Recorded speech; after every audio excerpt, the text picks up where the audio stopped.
Good afternoon, evening, good evening, good morning, you guys. How's it going? Ooh. Wait. Hopefully it's not too late. Let me know if you guys can hear me.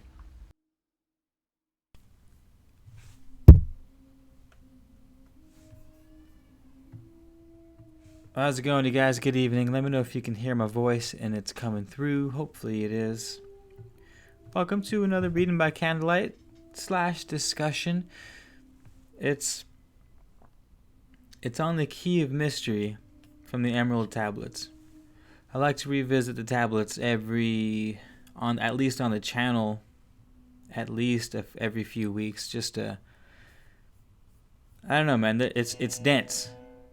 It's a dense text, so it makes sense that how we perceive it will evolve throughout time.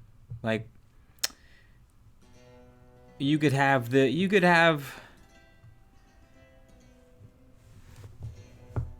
chakras meditating, astral projecting, lucid dreaming, remote viewing. I feel you could have all of these things locked down. Go back, read the tablets, and be like, oh, damn. It was alluding to even more than that. And,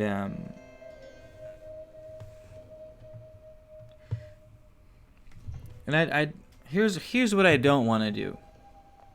For those of you that have been here a while, I hope you've picked up on this. But for the new squad, what up, Alchemy? Battles? For the most part, I don't want to make it seem like I'm preaching to you guys or like I know something about the tablets that you don't. And therefore I'm letting you in sort of behind the seats. It's not necessarily how I roll.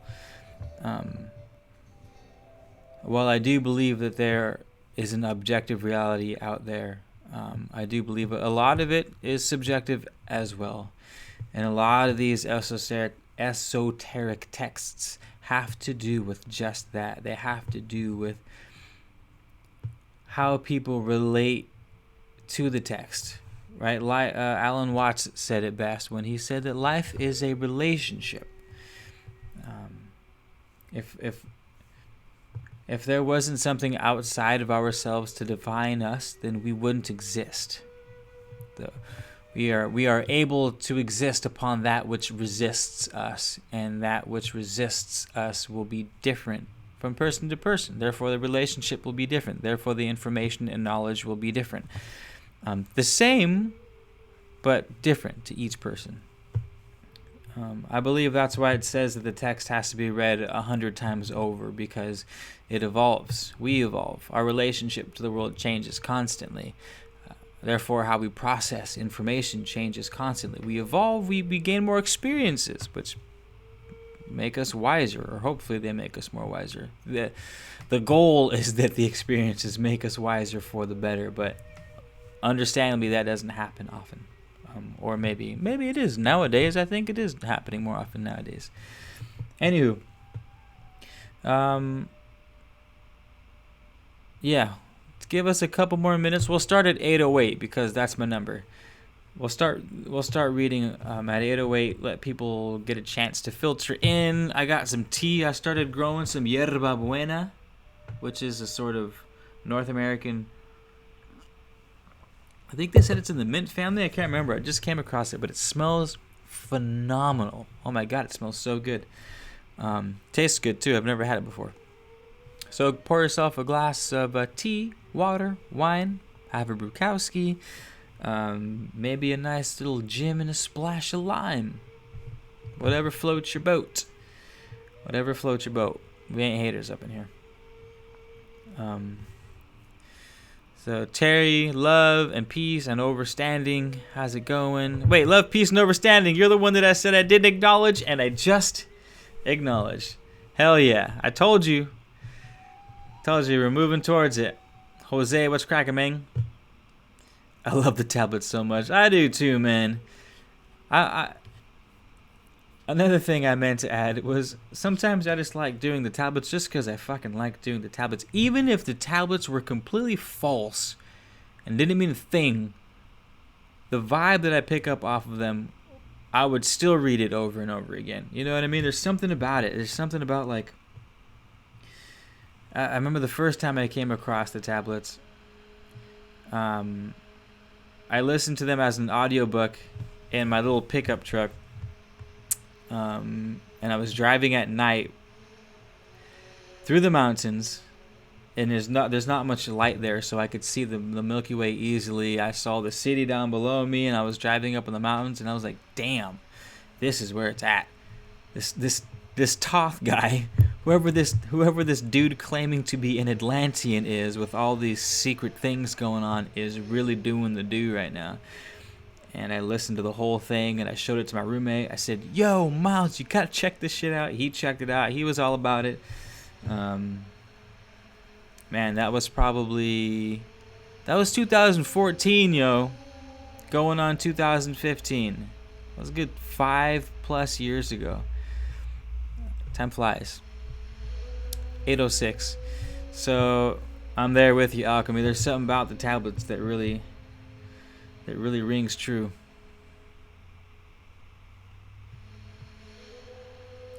Terry, did I say hello? Hello. Yeah. We ready? Are there any audio issues? Is the music too loud? Is the mic too loud? Is the mix good? I'll try to adjust it as we go. If I'm talking too close to the mic and it's clipping, let me know. 8:07.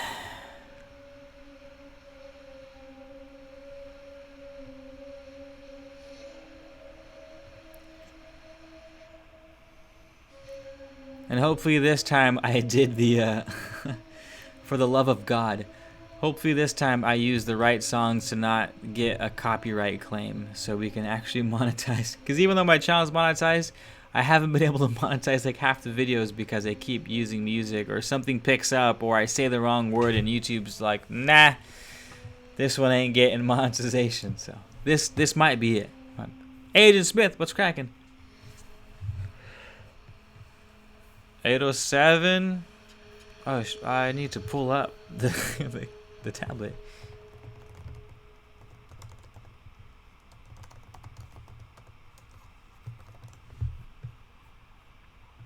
Okay, it's 8:08. Well, let us begin. Ladies and gentlemen, welcome back to another episode, another reading by candlelight by yours truly, Man of Letters, Keith, here to help you with some knowledge, information, and at least entertainment. Thanks for being here. You could be anywhere in the entire world, but you're here with the squad. So you might as well take your shoes off, stay a while. It's going to be fun. We always do love talking emerald tablets, even if we are just shooting from the hip in the darkness. But sometimes there's a lot to find in the darkness. Let those with ears. Tonight we are reading from the Key of Mystery. Can't remember what tablet this is. Is it said somewhere? Ooh, tablet 8 for all you numerologists. Tablet 8, the Key of Mystery.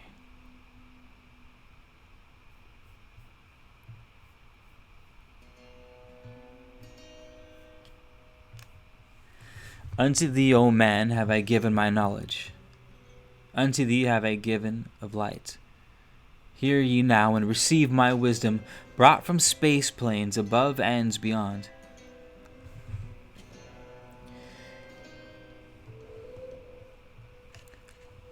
If it really jumps out to me for speaking on it, I'll speak on it. But so far, hopefully you guys have been studying and taking notes, because this is pretty... We're already diving deep. Not as a man am I, for free have I become of dimensions and planes. In each take on I a new body, in each I change in my form. Know I now that the formless is all there is of form. Woo! Toth already hitting this, you guys. Check this out. You ready? If you guys enjoy Toth's writing, Toth's work,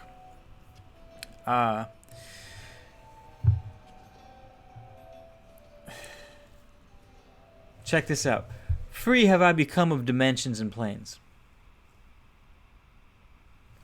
What's one of the number one selling hashtags or number one, sort of titles that jump out and get you to click? 5D. Right, we're moving on to 5D. Oh, and then 6D. Oh, then 7. But you can't go below the 7D, 6D, 5D, 4D. You can't go down. You want to go up the dimensions because that's the good direction. Over there is good. Over there is bad. Toth, on the other hand. Tahuti, as the OGs would call him. He says, not as a man am I. For free have I become of dimensions and planes. So he's not even limiting himself to 4D, 5D, 6D. I would imagine he wouldn't care about half the things we talk about as far as what you have to eat to be healthy, what sort of spiritual practice you have to get to the next level. I feel like he would see a channel like mine and just laugh as if it were child's play. Anywho, let's carry on. Great is the wisdom of the seven. Mighty are they from beyond. Manifest they through their power. Filled by force from beyond. Filled by force from beyond. So all these things, the seven, their power, it's coming from the force beyond, coming from the eternal, pressing through onto the lower dimensions. Hear ye these of wisdom, hear ye these words of wisdom. Hear ye and make them thine own. Find them in the formless. Mystery is but hidden knowledge. Know and ye shall unveil. Find the deep buried wisdom, and be master of darkness and light, both order and chaos, both masculine and feminine.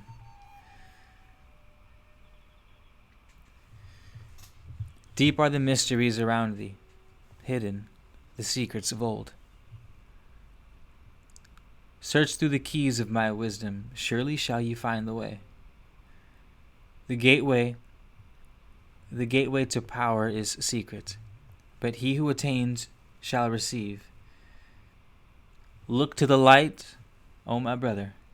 Open and ye shall receive. Press on to the valley of darkness. Overcome the dweller of night.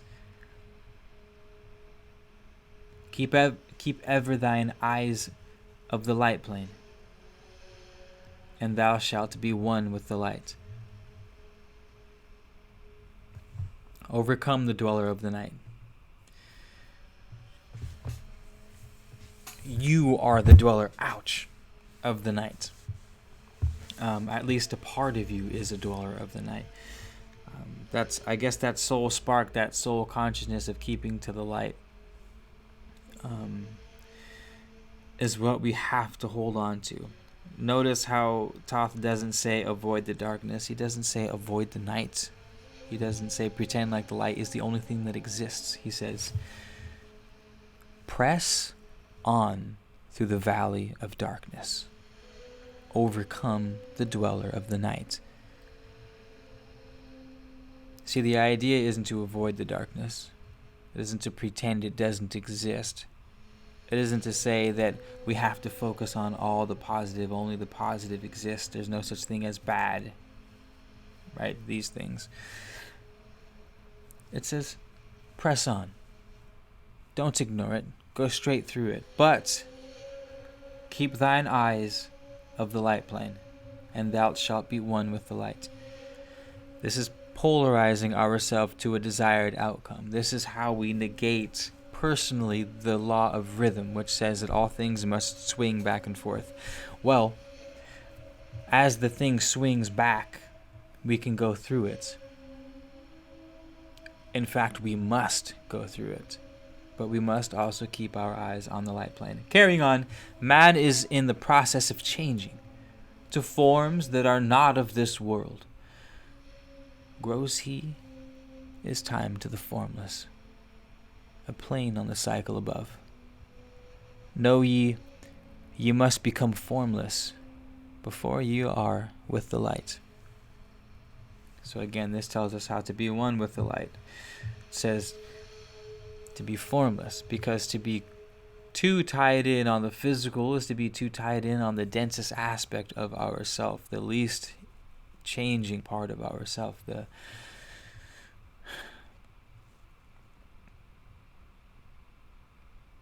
carry on.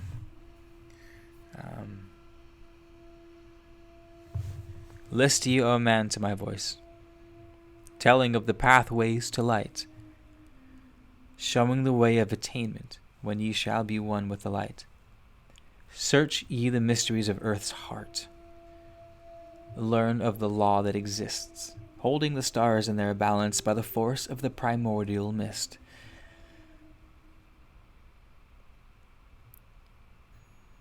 Seek ye the flame of the earth's life. Bathe in the glare of its flame.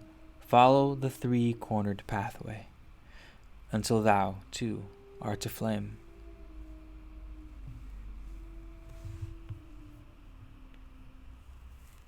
This part I'm not sure of.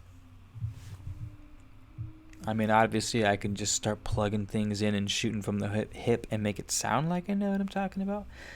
But that doesn't feel right. So it says, learn the law that exists.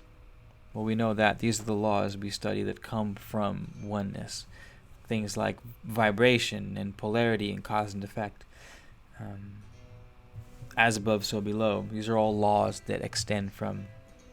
It also says, holding the stars in their balance, meaning these are the things that hold order in place, that hold movement in place. Yes, there's chaos and there's disorder and there's pure potential, but there's also form, right? There's also concrete, unchanging things that hold our universe in place. It's why galaxies exist. If there wasn't a sort of structure that was unchanging, we wouldn't have galaxies.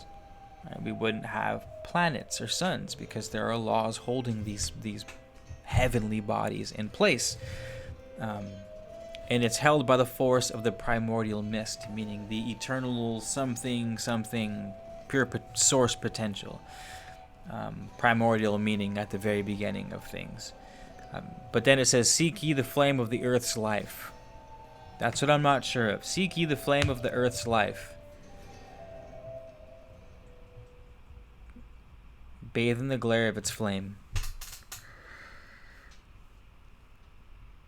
Follow the three-cornered pathway until thou too art aflame. I mean, the three-cornered pathway feels like it would be the mind-body-soul connection, you know, that things exist on three planes, the physical, emotional, etc.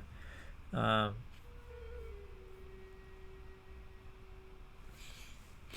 don't know, but that doesn't seem enough. Anywho, carrying on. Or unless someone in the chat room knows, can chime in on that. Let me pull up the comments real quick.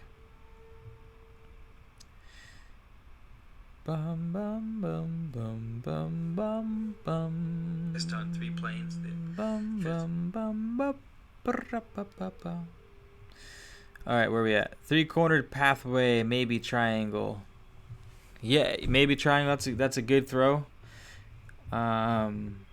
Anytime I think of three, I think mother, father, child. That's kind of mind, body, spirit. I think, kind of. Yeah. Mind, body, soul.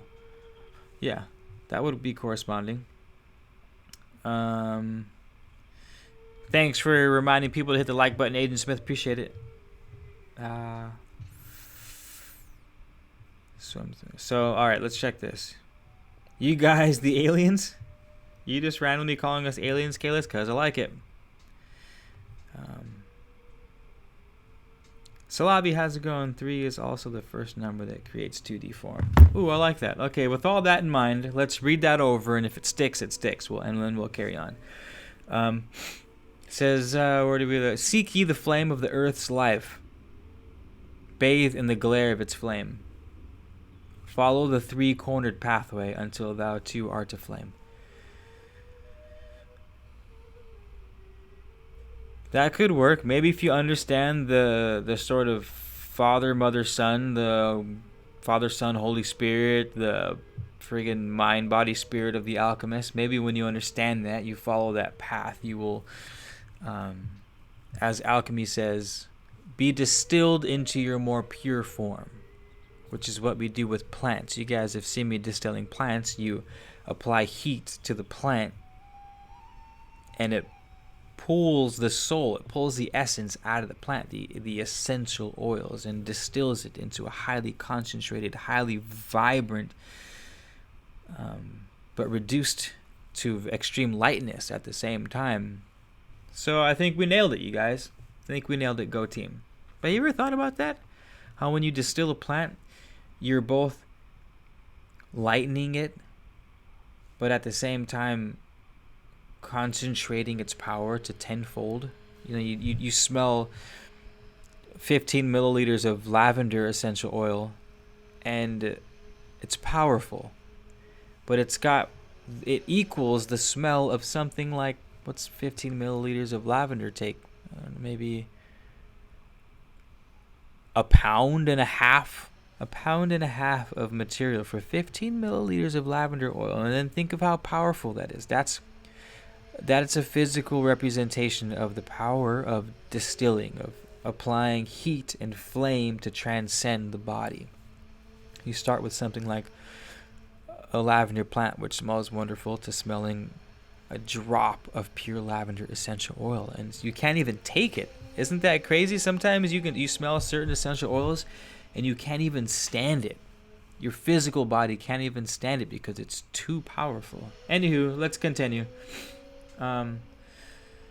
Speak thou in words without voice to those who dwell down below. Enter the blue litten temple and bathe in the fire of all life.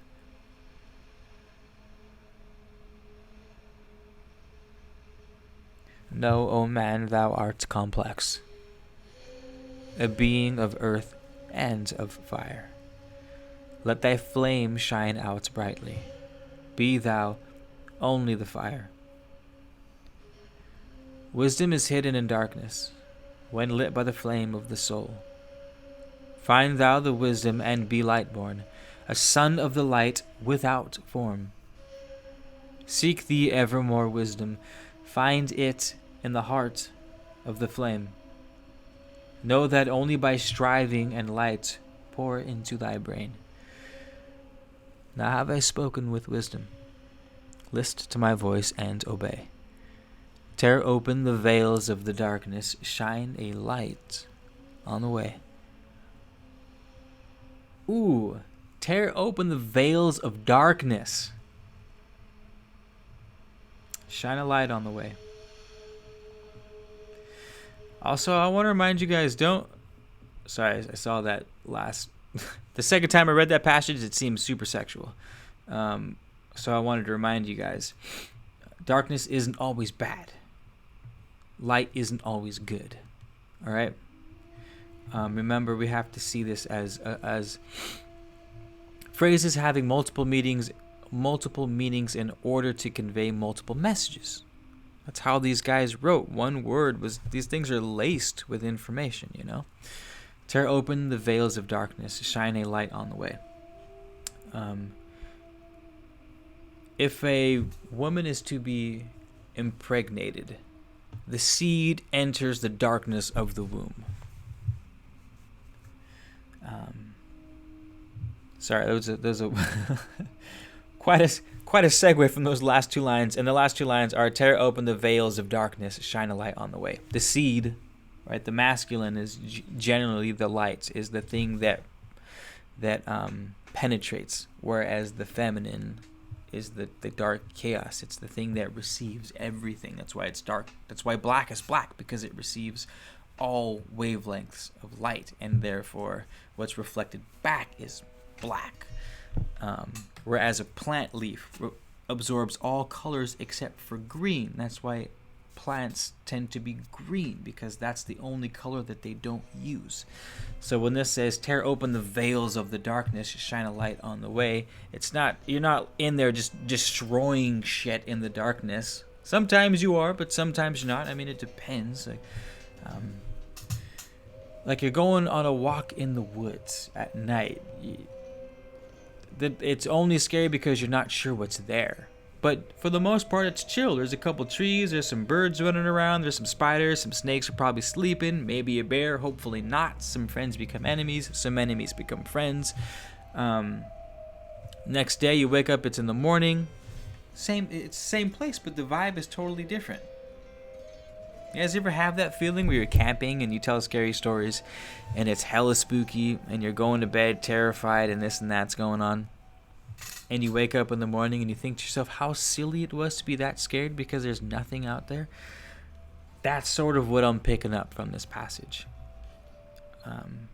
It's just like, go through that shit. Do not fear. There's nothing to be afraid of. Yeah, it's darkness, but be the light. Simple as that. Shine a light on the way. Carrying on. Carrying on. Speak I of ancient Atlantis. Speak of the days of the kingdom of shadows. Speak of the coming of the children of shadows.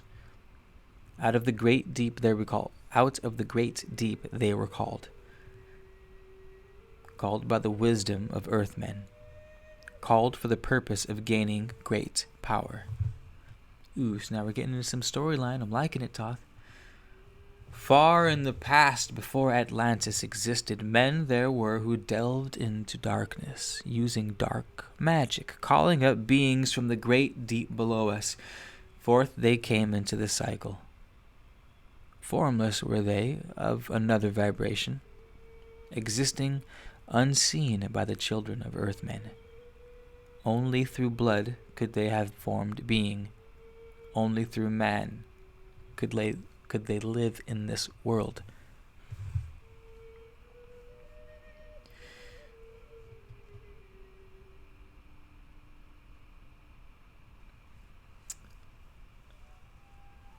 So that tells you that that these things particularly are evil as fuck.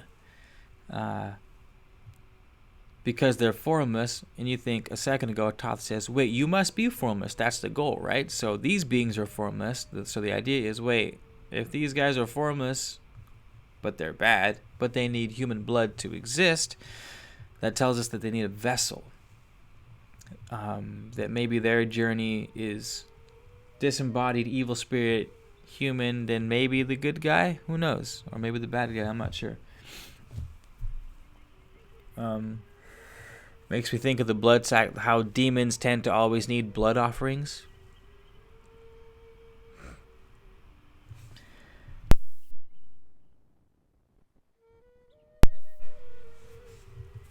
Interesting. In ages past were they conquered by masters, driven below to the place whence they came, but some there were who remained. Hidden in spaces and plains unknown to man. Lived they in Atlantis as shadows, but at times they appeared among men. When the blood was offered. For they came they to dwell among men. Again, it says they were hiding in spaces unknown to man, but sometimes they appeared, yes, when the blood was offered. They came to dwell among men. Think of all the weird shit going on today with things I don't want to say out loud so that I don't trigger some algorithm thing. Let those with eyes, you guys gotta be paying attention. I used to be one of those people where it was like, I don't watch the news. I want to stay in a high vibration. Therefore I have to ignore. I have to ignore all the bad things. I was that guy for years. Until weeks ago, I was that guy. Pretending like I could ignore all the bad things going on in the world, and that means that they would just go away. Get the fuck out of here. Darn it, I just cussed. I think there went the monetization of the video.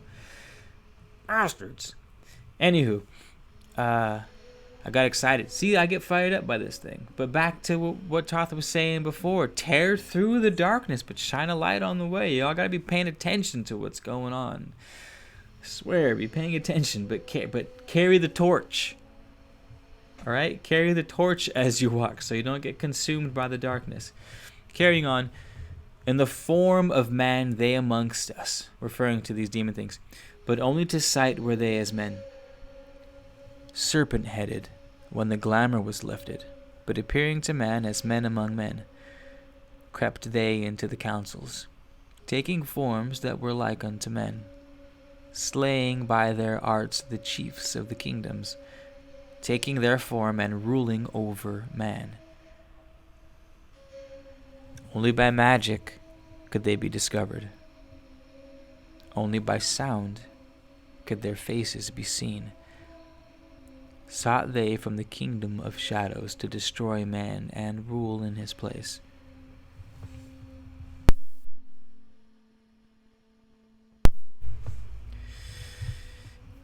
Ooh. The question is, do we take this literally? Or do we read it as code? That is the question. Something tells me it's not written in code. Something lesser tells me it could be both code and actual literal. How do you guys feel? You think this is code or what? This last paragraph just said that these things were serpent-headed, and when the glamour was lifted, you could see them. But otherwise, they appear as men among men. But they crept into councils. The whole goal of these kingdom of shadows is to kill humanity and take their place. That's what just happened.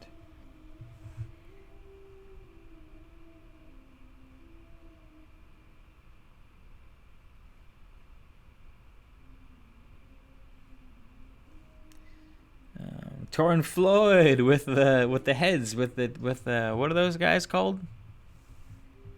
Oh man, I'm drawing a complete blank on those heads.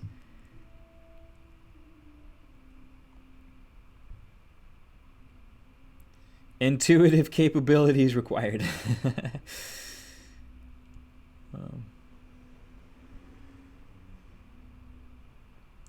Oh, Caesar, you like that, Terry?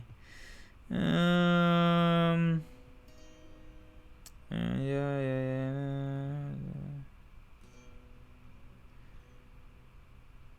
All right.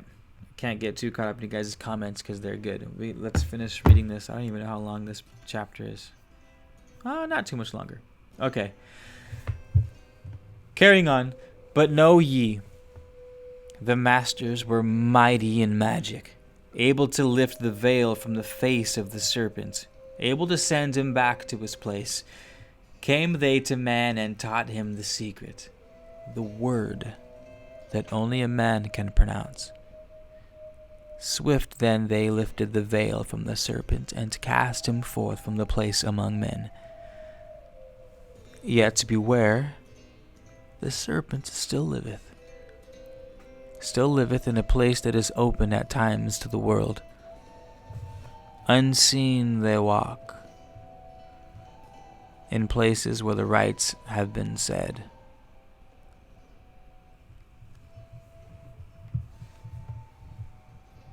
Spooky spooks. Oh man, I lost my spot. Yeah, beware the serpent. Again, as time passes onward, shall they take the semblance of men. Ooh, this is something I didn't pick up last time. So they got this is in the times of ancient Atlantis, by the way. They were taught the word that showed the true form of the serpents, and then they cast them out. However, some of them stuck around, and in time, the serpent-headed people came back to looking like men. Maybe we're back in that time, y'all. Carrying on. Called may they be by the master who knows the whites or the black, but only the white master may control and bind them while in the flesh. The the white or the black, but only the white master may control and bind them while in the flesh. So there's two kinds of masters. We're talking black magic, white magic here. Ooh, maybe that's what's going on. So it says they can be called upon, they can be captured by either person practicing either the dark or the light. Jesus Christ, either the dark or the light. Oh my goodness. Because think about it, isn't that how it's portrayed? Where they slip in pieces of truth. Think about Hollywood.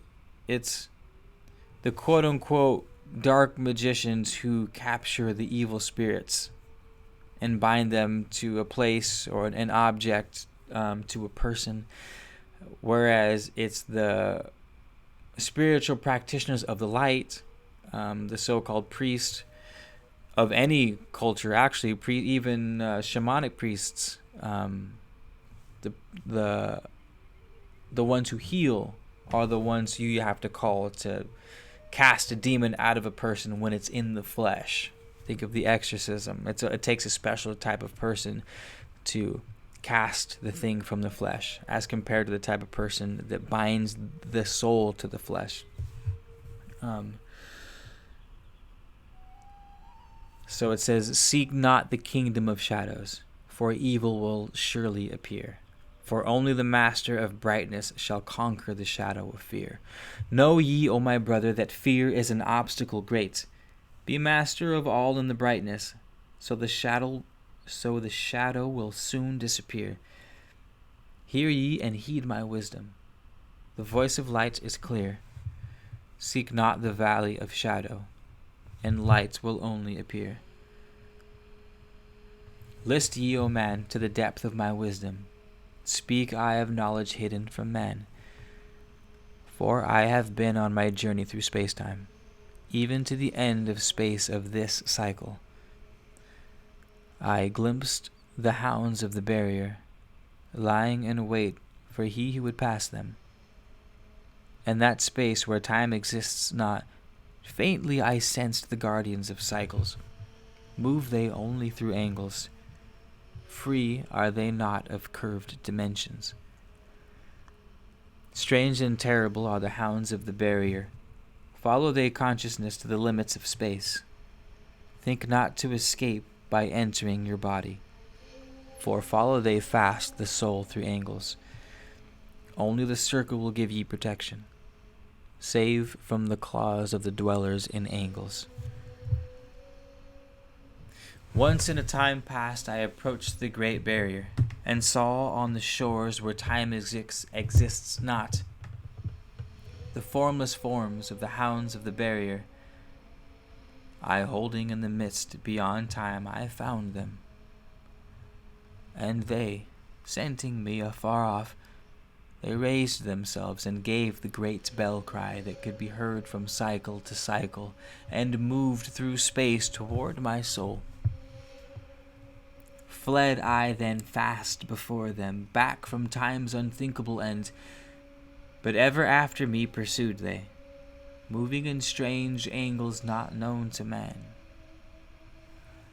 I, on the grey shores of time-space's end, found I the hounds of the barrier, ravening for the soul who attempts the beyond. Fled I through circles back to my body. Fled and fast after me they followed. Aye, after me the devourers followed, seeking through angles to devour my soul. Aye, know ye, man, that the soul who dares the barrier may be held in bondage by the hounds from beyond time, held till this cycle is completed and left behind when the consciousness leaves.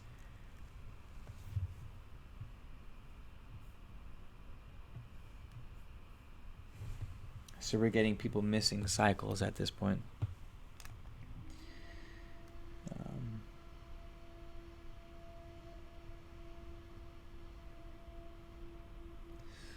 All right.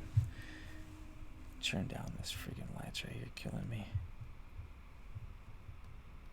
That's much better. Okay.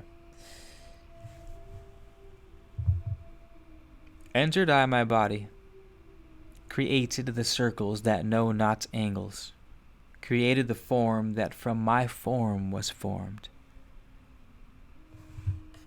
made my body into a circle, and lost the pursuers in the circles of time. But even yet, when free from my body, cautious ever must I be not to move through angles, else my soul may never be free. All right, so on this circles and angles, you guys are familiar with sacred geometry, right? I am, but I'm not a sacred geometry master, so if there's someone here better, feel free to plug me in as you see fit. However, when he says, created the circle that know not angles, created the form that from my form was formed. Think of the flower in life, how it expands outward. I don't know, like I said, I don't know all the names, but it's like flower of life, and then it goes into this, and it goes into that, and every time you add the circles, it creates a new form. It's a form from which all forms come from. The Fibonacci sequence, in other words. There's a certain way of creation that's most harmonious to the natural flow of life, and that is circles. That is putting these circles on top of circles, the flower of life from which all things are built upon. This is what Toth is talking about. So it's a lot in terms of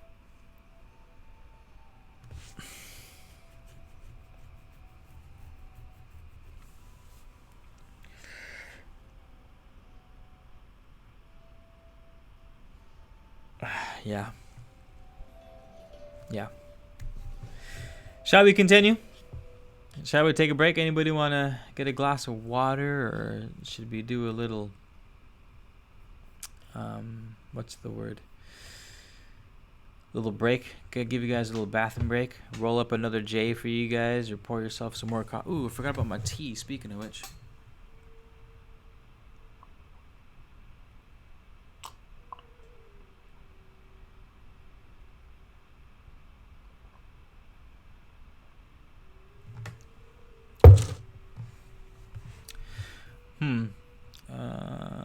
Where are we at?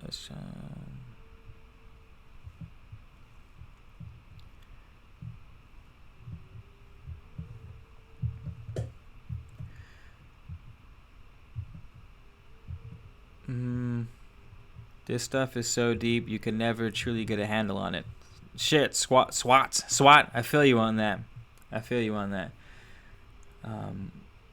I'll be honest with you guys. I read these tablets, and I've got to read them a million times to sort of make sense of it, and even then, I'm unsure. Like I said, I read this thing constantly, and I'm always like, oh shit, that makes more sense now, because I don't know, for whatever reason, it's just how we do it. But I'm gonna go. I forgot my power cord, so you guys sit tight. Give me a second. I gotta plug my computer in before it dies.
Dope. We're back in action.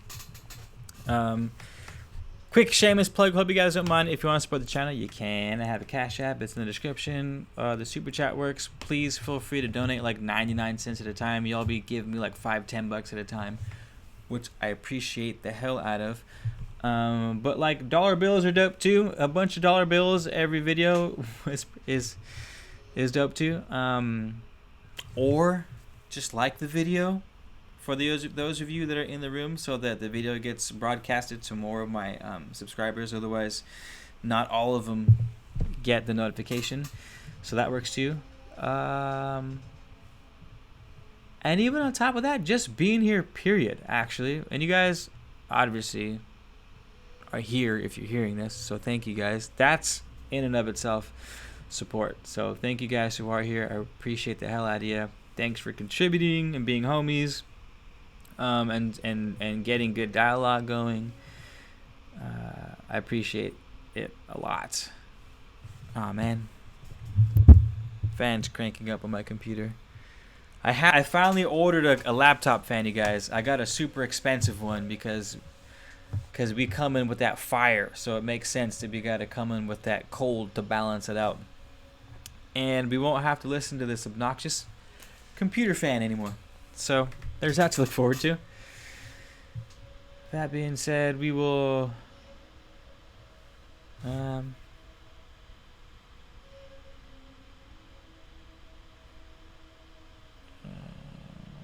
yeah, quantum physics can explain the tablets a lot. Quantum physics has been doing a lot for us.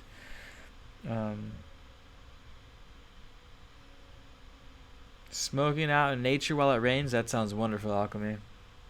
Trees on deck! Nice, you guys got that trees on deck? I had the trees on deck. No. My trees actually already had an at-bat, and they doubled off the wall right center field. It's a good hit. It was a good play. So, let us continue, you guys.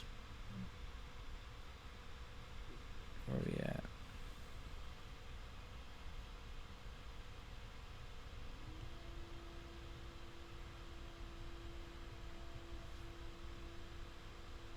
Awareness and power, Shargeen, that's you? What's cracking? Oh man, nice. I think that's you. Is that?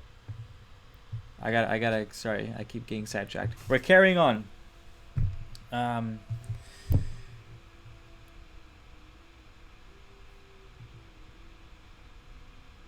Okay, here we go. That's it. Oh. My brother came in. Continuing. Know ye, the hounds of the barrier move only through angles, and never through curves of space. Only by moving through curves can ye escape them.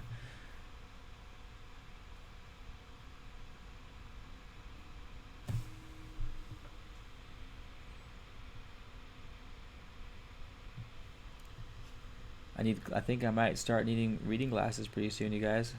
Getting to that age where if I read too long, the lines start blurring in with each other. That's a is that a strain thing, or is that a you need glasses thing? Oh man, heed ye my warning.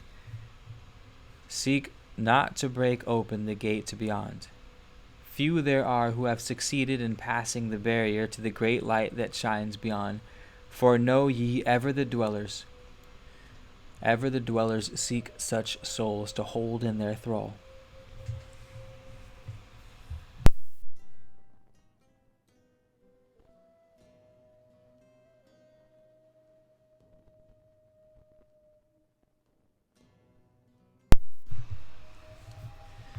Listen, O man, and heed ye my warning. Seek ye to move not in angles but curves.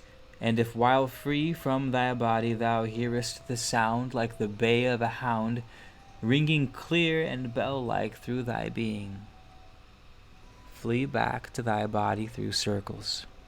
Penetrate not the mist before. When thou hast entered the form thou hast dwell in, use thou the cross and circle combined. This is the Ankh, obviously. Open thy mouth and use thou thy voice. Utter the word, and thou shalt be free.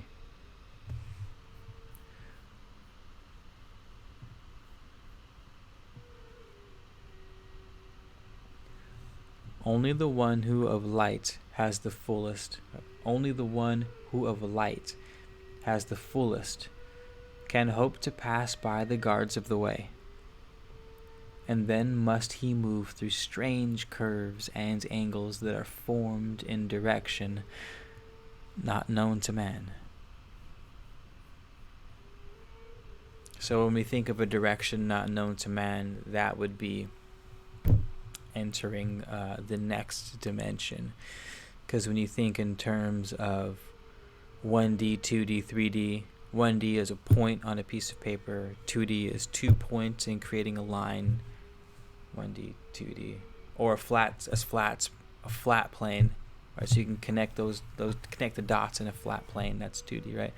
3D, you extend it to give it width. So now instead of just having length and width, now you have height, giving it a third dimension. But of course, looking down into 2-dimension, you'd be looking in through it, like looking at the top of a piece of paper almost. And as the fourth dimension would do the same to the third. The fourth dimension is looking into us like, oh, look at those third dimension things down there. We have no fucking clue. Like, what direction are they in? Well, they're not up, and they're not sideways. They're not a part of 2-dimension. They're not a part of 3-dimension going in with width. They're like somewhere else, you know what I mean? In other words. And then must he move through strange curves and angles that are formed in direction known not to man. So in other words, what direction is not known to man? Well, the fourth dimension is the direction not known to man. This is, list ye, O man, and heed ye my warning. Attempt not to pass the guards on the way. Rather should ye seek to gain of thine own light and make thyself ready to pass on the way. Light is thine ultimate end, O my brother. Seek and find ever the light on the way. That is the conclusion. Basically, he says, hey, don't try to pass the gates when you're not ready, because only the one who... in a different tablet, he speaks more on this. I can't remember which one, but he basically says, the planet is moving to the next dimension. Keep seeking the light and you're good. You'll move with it.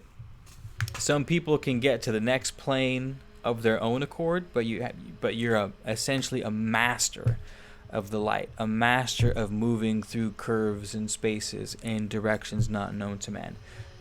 But if you do try to do it and you're not worthy, the hounds at the gate will capture you, eat your soul, hold on to you until your plane moves on to the next, and then it leaves you behind. Maybe to redo it, I'm not sure. But he says, again, light is thine ultimate end, my brother. Seek and find ever the light on the way.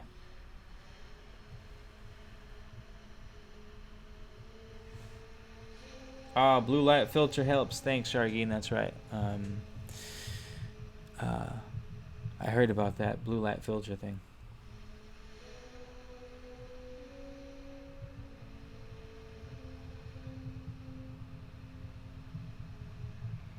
Rowdy Dowdy says, I would love to see what ancient being this hound's master that chases Toth through space-time. Well, it depends on what school of thought you follow with this, but the masters of the gates are the archons. The demiurge is the entity that created this matrix that we're in. This is like Halls of Amenti type shit. And the Halls of Amenti is this maze that we go through that sort of confuses us on the way to paradise. And if we lose, we get cast back down here. So but I don't know who they are. The text that I read said that verbatim, but it doesn't mention who the archons are. I guess that's where you'd have to go into other schools of thought, and it's like, are they the lesser deities, the lesser gods?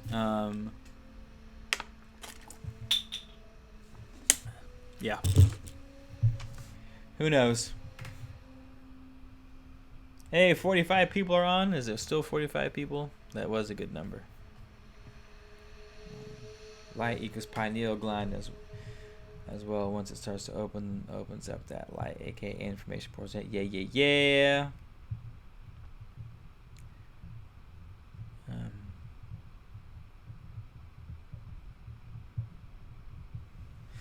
Salavi asks, could the light be always gaining knowledge? And that way you aren't on one angle, but bringing things together. I don't think light gains knowledge. I think light is knowledge. And opening ourselves up to that is opening up to more knowledge, not necessarily the light, because the light contains all. It's like the first emanation of oneness is the, well, you could say the light and the darkness came together at the same exact time as a result of the original thought. That would make more sense. The light again penetrating into the darkness. That coming together of the masculine, feminine.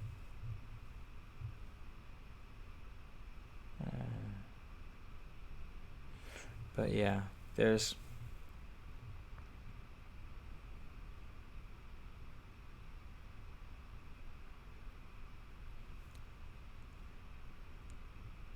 you guys got some good questions on here. Thanks, Roddy Dowdy.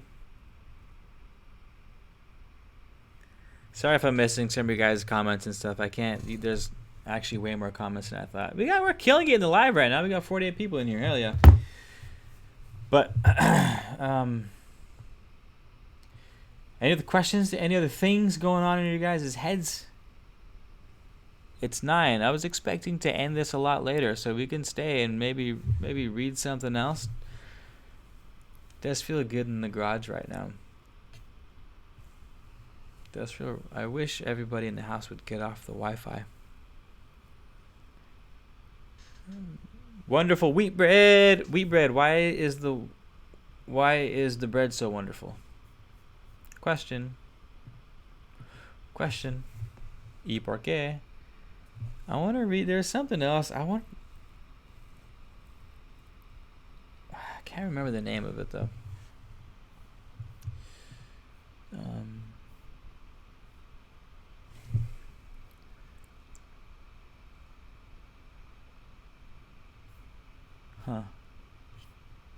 Interesting. Archives, physical sciences, holographic universe, planet Earth climate. Talk about climate change. I'm low-key, mid-key pro burning of fossil fuels because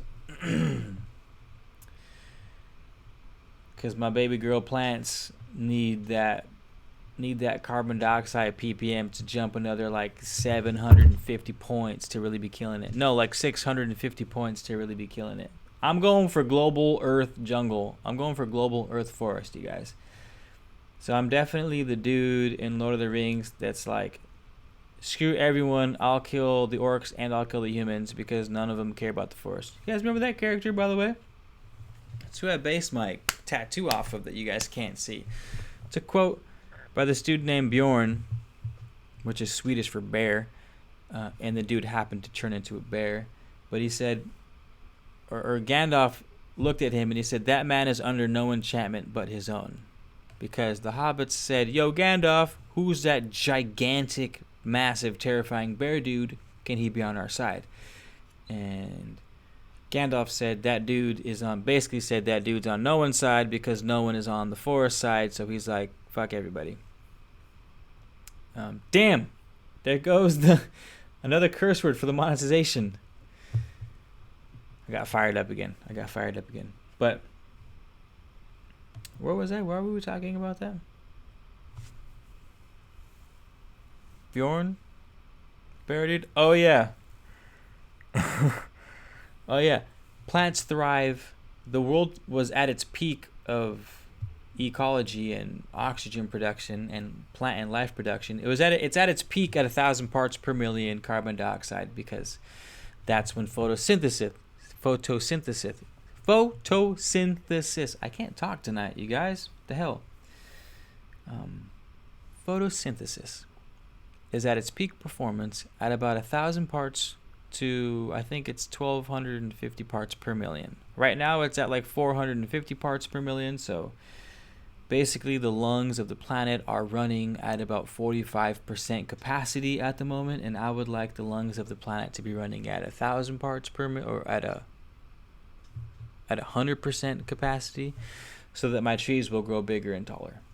Because I want to see trees the size of the one that's on Pandora, that tree that's like the size of 1 million trees. I want one of those, and I want to personally grow it myself. Which means we're going to need a lot more carbon dioxide in the air.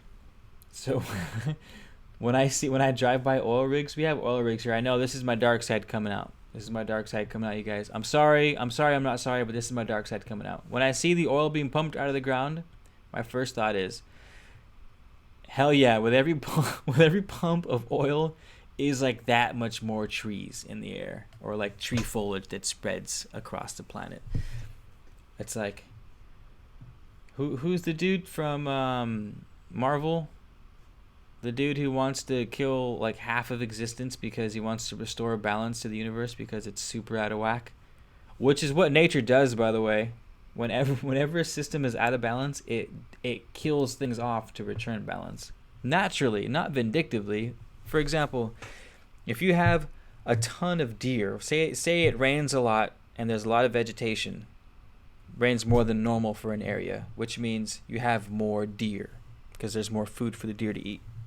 You have more deer, they're more healthy, or they're healthier, which means the deer population grows. Because the deer population grows, it throws off all the ecosystem. So what happens? More deer means more food for the wolves. So now the wolves eat the deer because there's tons of deer. There's tons of food for the wolves. So now the wolf population explodes. Well, now there's so many wolves. So now the wolves eat all the deer. There's not enough deer for the expansion of the wolves. Now the wolves start to die of starvation. Nature's always fighting to restore a balance. And this idea that I'm presenting with you guys was sparked in part by this article I read about how the earth almost died of starvation. Think of this, you guys, since we're on the topic. About 12,000 years ago, about 10,000 BC, the planet was at 175 parts per million carbon dioxide. Sorry if you guys have been on the channel for a while. I tell this story like once a month. The planet was at 175 parts per million carbon dioxide. At 150 parts per million carbon dioxide in the air, photosynthesis stops. It ends at 150 parts per million, which means all the green on the planet turns to brown. Everything dies. Everything died. Even the bacteria in the ocean, which is where most of our oxygen comes from. It's not even the forest. It's this bacteria that floats. That shuts off. Everything shuts off. And it was for a bunch of reasons. One of them being all the trees back in the day, way fucking back in the day, all the trees couldn't be broken down because mushrooms didn't exist yet. And bacteria is not strong enough to break down bark on a tree. So the trees broke down and they never got returned to the atmosphere. They just got buried underground. Everything got buried.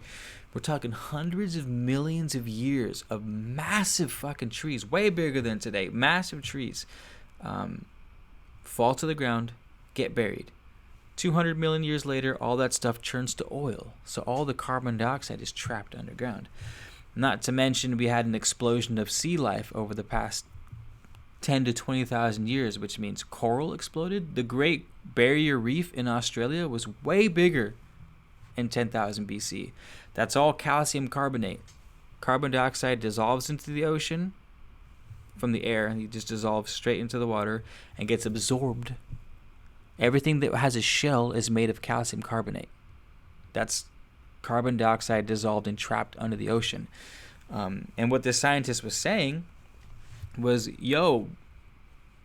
we're still we're still operating at less than half of the world's capacity to produce oxygen, the lungs of the planet. He was proposing a wild theory, climate change people hate him. It was funny because he used to be the people who went and fought against the Japanese whalers. He was part of the original Greenpeace movement. In fact, he was part of the original Greenpeace, or whatever that's called. Now they hate him because he's going, because of humans, basically, we cranked up the carbon. He said without humans, the planet would have died. That was his proposition. Yes, earthquakes and things like that, but he said the direction that the planet was going, we were 25 points away, you guys. Like, people don't realize how crazy that is. 25 parts per million away from the Earth dying. Everything dying. Just 12,000 years ago. So, that was a long-winded story. I guess to begin, the point was, I low-key get excited when I see them pumping oil and I see the carbon dioxide going up, because more carbon dioxide means bigger trees, more forests, means more water in the air, means more rain, it means more oxygen, it means trees. People can grow bigger, they can live longer. The food you eat is better because there's more humic acid in the soil. We're talking watermelon-sized grapes and shit. Like, I'm trying to live in a paradise that has watermelon-sized grapes, you guys. But y'all know how much I love my plants, which means I'm a bit biased towards that. Anywho, Jaden Mackey, how's it going? I haven't seen you guys' comments in a while. The earth is trees upon trees, like hello mythology. Crystals. I don't know where crystals came from, but I like your head. I like your head. I like where your head's at.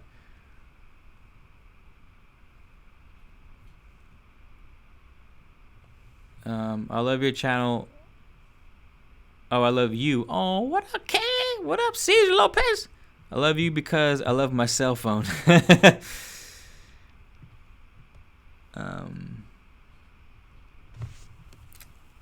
Where are we at? This was life before the deluge.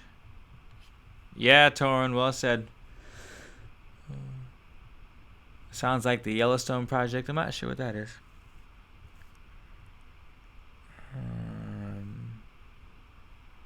Mickey, can you explain? Sorry, I can't tag on my phone for some reason. The Eye of Ra showed up on the magnetosphere. Hit me with a link to that. I would like to see that.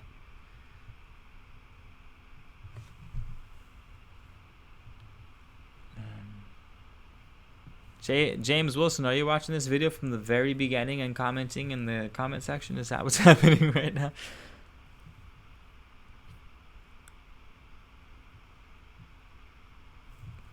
Proximity to nature is required for forging the Philosopher's Stone. Yes, exactly. Well said. That brings up something that I wanted to do a whole video about, but I don't really have material for a whole video, so we'll just say it now. Lucky you guys. If you can starve your senses, if you can starve your physical senses from excitement for upwards of a week out in the woods, you would tap into some shit. If you guys have ever wanted to kickstart into heightening your spiritual senses, heightening your third eye, heightening your gut, heightening and even physically restructuring DNA molecules, restructuring, and this is scientifically proven, restructuring your gene expressions, go find a forest or a secluded wood and stay there for a week. If you can fast for a week, wonderful. You don't have to be that extreme as to fast, though. Just no TV, no internet, no phone. Maybe you can text a loved one once a day or something like that, but don't talk to anyone. I mean, you're not having any conversations, zero conversations. Don't write anything down. Don't take any books out there. Don't journal. Nothing. Just be in the woods for a week. And my God, will you guys tap into some sorcerer stone shit? You know what I mean? You'll tap into yourself. You'll tap into trees. You'll start talking to fairies and elves and shit. There'll be little gnomes hanging out with you in the mornings. But any advice to someone who was a beginner to all this? There was your advice, Camicia Ayers. The people in power or powers that are out there want us to maintain their industries, not live for the maintenance of the planet. Where do you want the link? Send the link here in the chat room, but make sure you tag my name so I see where it's at. Stare at the full moon. Mickey, post it in the chat. Yo, where do I send it for? The moon makes you psychic, like the monk of Tibet living in caves, called sensory deprivation. That's what it is. There's a whole term for it, sensory deprivation.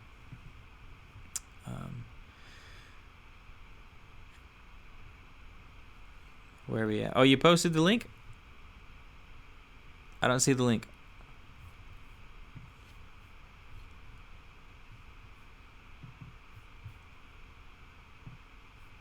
So I wish my phone wasn't.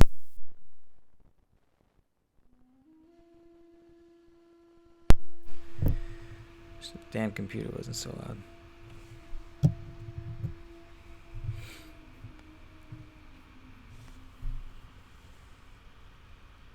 I still don't know where the link is. Josalina del Val. ¿Cómo estás? ¿Cómo estás?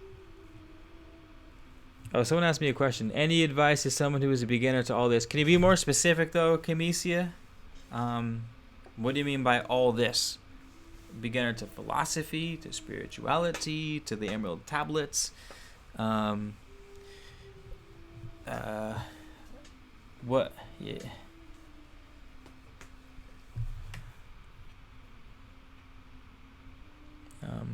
Oh yeah, my book. I have. I sometimes forget that I wrote a book for this very thing. I wrote a book called 7 Pillars, a Handbook to Existence. It's exactly what she said, a modern version of the Kabbalion. If you don't know what the Kabbalion is, the Kabbalion is this distilled 7 laws of existence. 7 laws that governs everything. You understand these laws. Bada bing, bada boom. You're now the chess player instead of the chess piece. Those laws are mental universe. Mental universe correspondence, you know it as above, so below. Vibration. Polarity. Rhythm. Cause and effect. And gender. And I basically take each of those laws verbatim from the source, from the Kabbalion, only I use modern day examples of how to apply those things. Like psychology or quantum physics, different fields of science. And yeah, that's a good place to start. Or I have the videos. I have that entire book broken down for free on my YouTube channel, actually. Just go to my homepage and look up the Hermetic Philosophy playlist. And in that playlist are all 7 principles, and they're pretty condensed. A good, I don't know, anywhere from like 8 to 20 minutes per video. You could slam it in an afternoon and have the gist of it. That's probably the easiest start. If you want to go a little deeper, get the book. Yeah.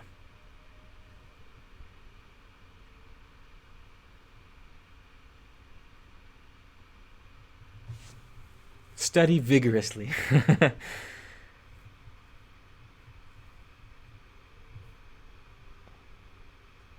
Good night, wonderful wheat bread. I didn't see your response as to why the wheat bread was so wonderful, but I'm sure it was a good one.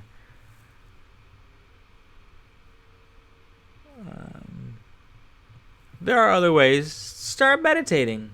Camicia, start meditating. Like straight up, I don't know if you meditate regularly, but keep doing it. Doesn't have to be crazy. You don't have to pay for a $500 course that's gonna make you be enlightened in 2 days. This is a marathon, not a sprint. But just sit, meditate. Find a good spot. Get comfy. Give yourself 15-20 minutes a day, twice a day if you could, if you're really serious about it. And be diligent. Be diligent.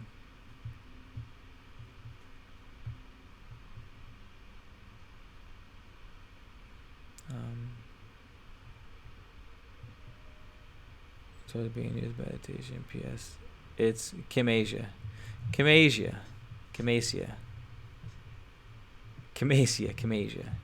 I was reading it like a Greek. Welcome to the lands of Chemasia. My bad. You're reading the Kabbalion? Dan, the Kabbalion was it for me.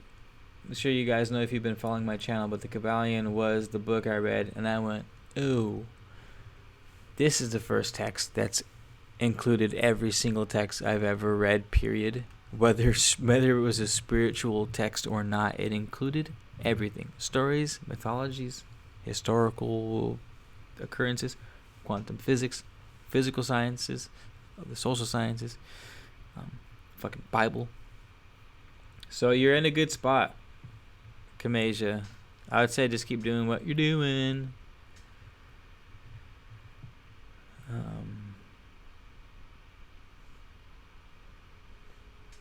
I would try going to nature, asking my ancestors, etc. But it's like I never get where I'm trying to go unless it's random when I'm sleeping.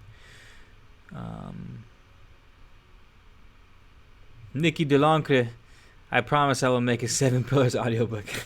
I promise I will do it.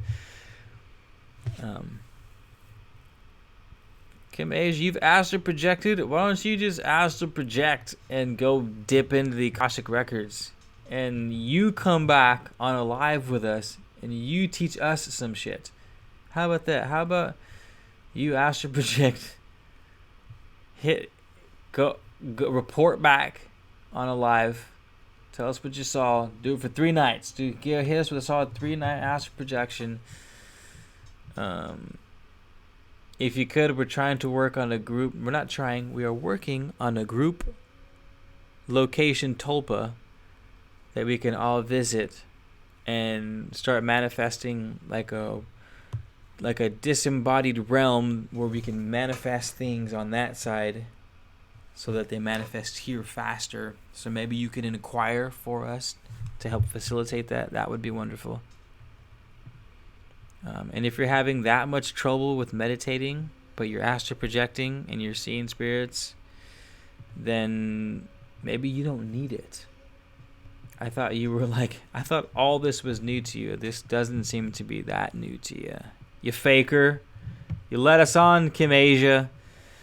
You broke my heart. You broke it into pieces. But, yeah, if you're already dialed in on a bunch of fronts, maybe meditation's not for you. I mean, I don't think that one must meditate all the time if they want to. Or you must be a master meditator if you want to be a spiritual person. There are many ways. Meditation is purely training yourself on present awareness. You can walk and meditate. You can cook and that be your meditation. You can sit cross-legged on your chair with your eyes closed, and that would be meditation. Playing music could be meditation. Meditation is all about connecting to source, you know what I mean? Meditation is all about being quiet, being still, and being receptive. But that doesn't necessarily mean you have to be sitting down and like, you know what I mean? It doesn't have to work that way. And that's not to say that you'll never meditate that way. It's not to say 5 years from now you won't be the meditation queen, slaying it on top of Mount Sinai, just calling in the heavens through the crown chalks. You know what I mean? But if it ain't you right now, it ain't you. I wouldn't worry too much about it. Life has a tendency to come in rhythms to and fro, off and on, light and dark, as they say.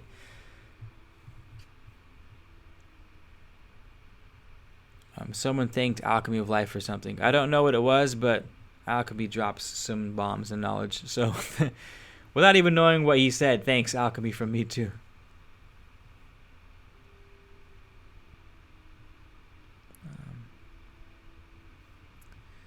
Where we at? Ooh, who's got the idea? There's hella G's in that OMG. I'm curious what the idea is. Can you talk about jumping dimensions more? I can talk about jumping dimensions more, but whether or not I'll be talking out of my ass is up for grabs. I haven't jumped dimensions. I'm definitely not the guy to go to if you would like to learn how to do it. But can you be more specific with what you mean by jumping dimensions? We can go over the structure of it if you want, according to the Hermetics.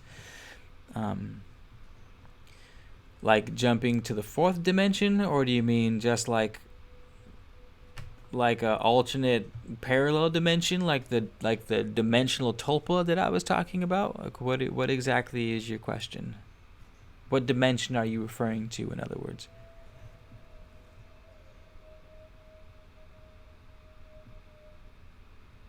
I'm using this time to focus on my herbalism and my gifts as a healer, warrior, teacher, and medium. I feel so believed in. Fuck yeah. It was a wonderful comment, Kim Asia. I've been going hard on my herbalism this past year or two. Hard. I've been going hard on it. So I'm right there with the plant magic with you. The most popular thing I would manifest first is cash. Yeah, but be careful what you wish for, L.J. Thomas, because I was thinking cash too this past half year. I'm like, all right, I need some cash. So I've been focusing on that, and I've been getting paid lately. Even amidst the crisis, I've been getting paid, but I've been doing hella work, a lot of work, more work than I want to be doing. So make sure that the manifestation, be careful what you wish for, or be careful how you wish for something. Make sure that with your cash comes freedom of time and space. Ask for cash, but ask for it with time, with the freedom of time and space at the same time. Because you could find yourself stuck in a role 3 years from now where you're making hella booty, but you're not getting any booty because you're working so damn much. So be careful with that.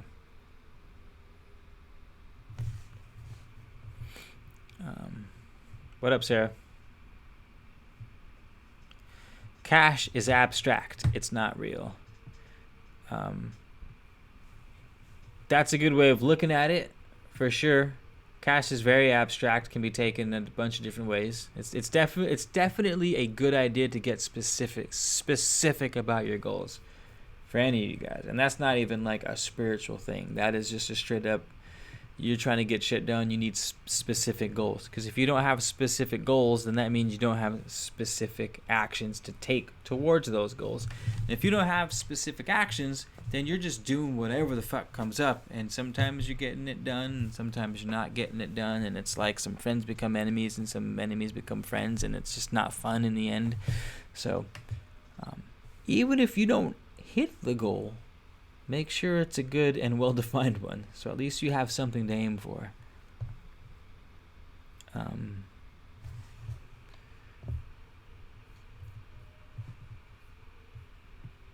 are we at? Man of Letters, I dropped it to your community page. You will need to sit down when you see this proof again. Prove it. He'll pay. He isn't what you think. Someone. Oh, nice. You dropped the link. Thank you kindly, Mickey. Kim Asia, I'm serious about the astral projection. Next time it happens, since you said it happens at random, please, for the love of all that is holy and all that is unholy, just for the love of everything, period, could you email me or hit me up or leave me a comment or something and be like, yo, I got some shit for the squad. I'm reporting back. Write it down so you don't forget it. Hop on a live and share some knowledge with us. I would love that. Kalis, good night. Good night, friend. Thanks for hanging. You're probably gone now, but it's nice to see you. Beauty Within. Is that the homie? What up? How's it going? You changed your name. What was it? What was it before? Was it your government or was it a different name? How's it going, though, my dude? I'm doing good. Nice to see you. I hope you're doing well, too.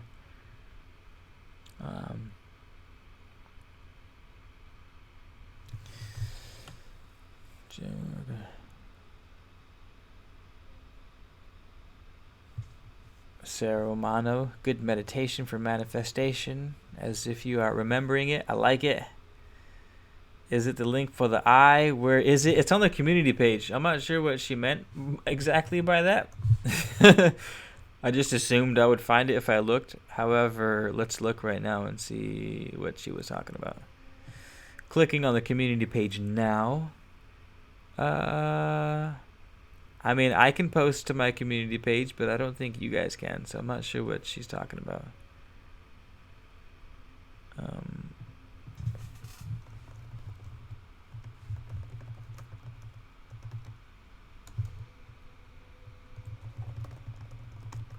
Sorry, someone said that they wanted to go to the ayahuasca retreat. Man, I forgot I was supposed to make a video. Someone remind me. John Smith, if you're here, remind me, or I'll do it myself.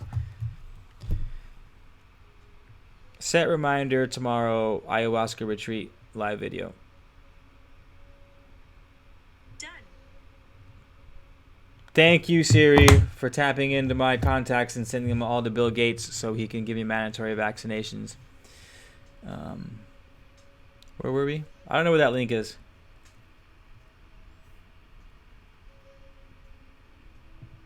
But for those of you that are here, if you want to be a part of the ayahuasca meditation, I know it's super last minute. It was like canceled because of the friggin' outbreak, and now it's back on. There's a 3-day plant medicine retreat here in Santa Barbara County, California, happening May 8th through the 10th.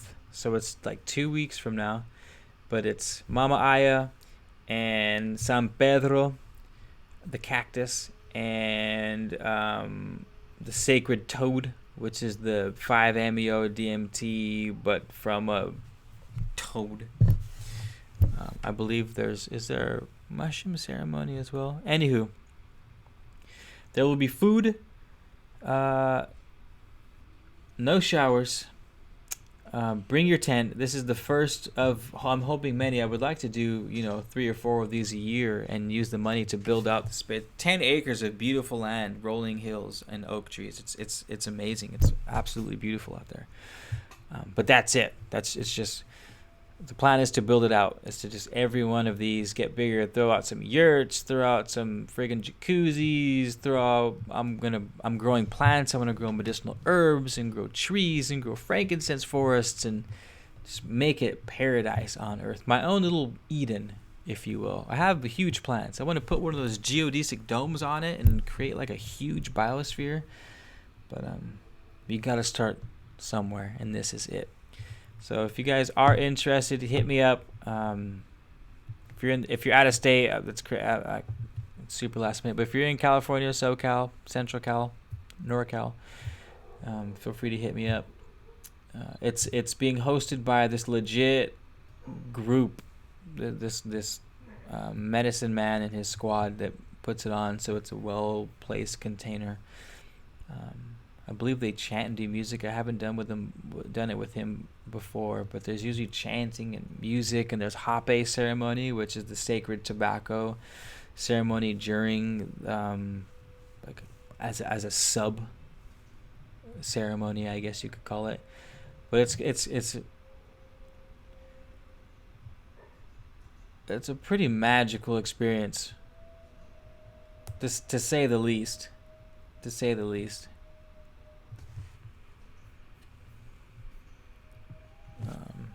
It's a retreat, yeah. This is the first Sarah Romano, yes.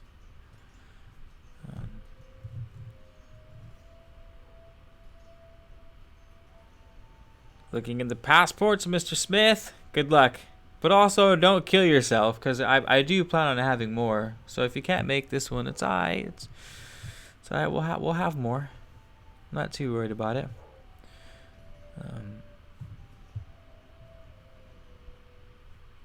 Kamasia, we'll get you out of Florida. Don't you worry about it. Just astral project yourself on over, and we'll all kick it.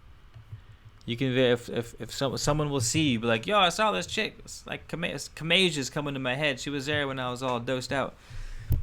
And be like, that was a squad. She was coming to kick it. Oh, you wanted to talk about... I missed... Oh, my bad. That dimensional question? You asked me about dimensions. If there's something really important that you guys want me to see, type my name. Because there's a lot of comments to go through.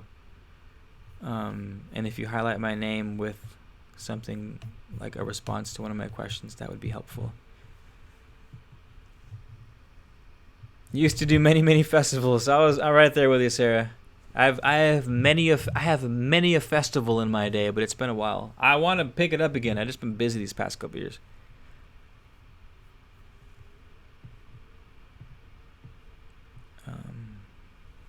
I am how much land? 10 acres of land. I am. We have 10 acres of land in northern Santa Barbara County. And it's beautiful. It's wonderful. It's one of my favorite places to be. So for those of you that are coming, you better keep the vibes high.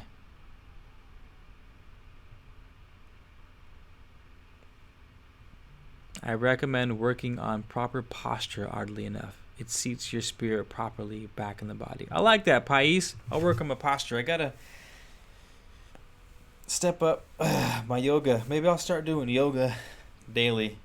My yoga game's been weak these past couple years too.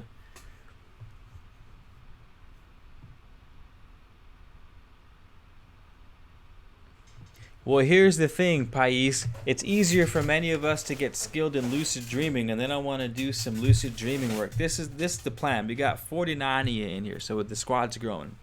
Here's the goal. Lucid dreaming is easier to access than astral projecting. Astral projecting is easier to access from a lucid dream. So the idea is we get some squad members to dial in the lucid dream game. Bada bing, bada boom, meet in the other dimension. Astral project from a lucid dream. Create the co-tulpa, and then I have no idea. I guess the imagination is the limit at that point.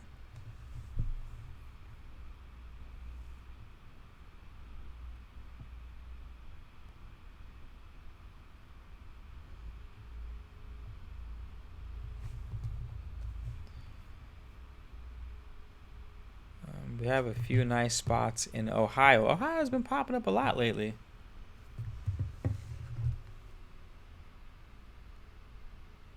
Hold on, I gotta send a message out, you guys.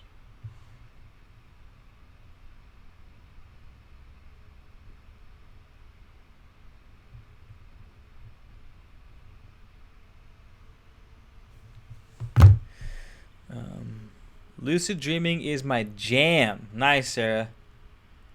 Nice. All right, I have some homework for you, Sarah. Since lucid dreaming is your jam, could you help out the squad? Could you, Sarah? Could you help out the squad with the lucid dreaming? I need you to do some dive. I need you. Here's what I want you to do. Since no one else is making a million lucid dreaming videos and reporting back, here's if you could do this for squad. Lucid dream, and then search out a lucid dream entity who's gifted in the ways of lucid dreaming, and ask this character the one key that we should focus on when we're in the dream state, especially in the lucid dream state, to maintain the highest level of consciousness within the dream itself, within the lucid dream itself. You gotta find that entity whose specialty is lucid dreaming. Make sure they're of the light. Ask them these questions for us, and then you can come on the live and drop some knowledge on us. I'm gonna try for that too. Whoever gets to the lucid dream first, the race is on.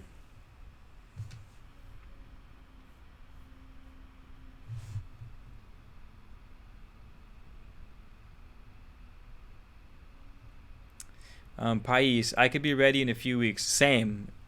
If I worked actively on lucid dreaming, that's all it takes too. Like if I just set up force myself to wake up in the mornings at like 6 to write down the dreams, because I'm always thinking I'll remember it, always remember them, and I never do. I remember 20% of even the dreams that I come online and I tell you guys about that take me 5 minutes to talk about is still only 20% of the dream. So por favor, we gotta start a dream group or do something. If you guys are down, maybe I can do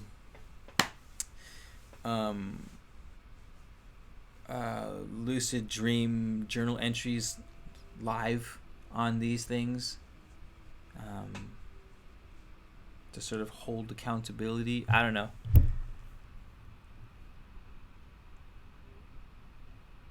Into Franz Barden. Yeah, we've definitely looked into Franz Barden. My lucid dream skills, I'm not too sure about one way or another. Well, one way to find out. I've heard it could be manifest.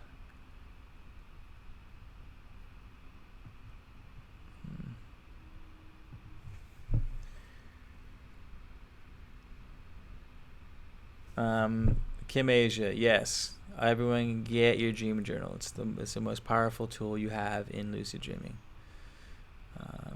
Surreal beauty. Just go to sleep with that on your mind and the answers will come. Got it. So seek out what to focus on. Correct.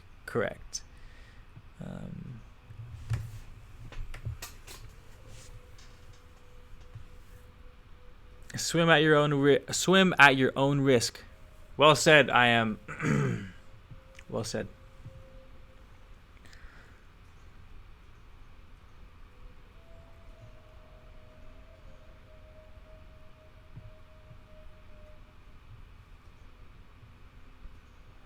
Yeah, definitely check out Franz Jaden.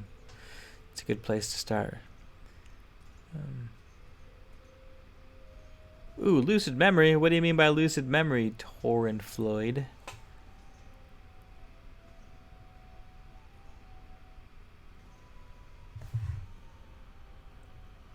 Y'all in Canada acting up, I hear. Y'all in Canada acting up. Yeah, keep your Canadian germs in Canada, Agent Smith.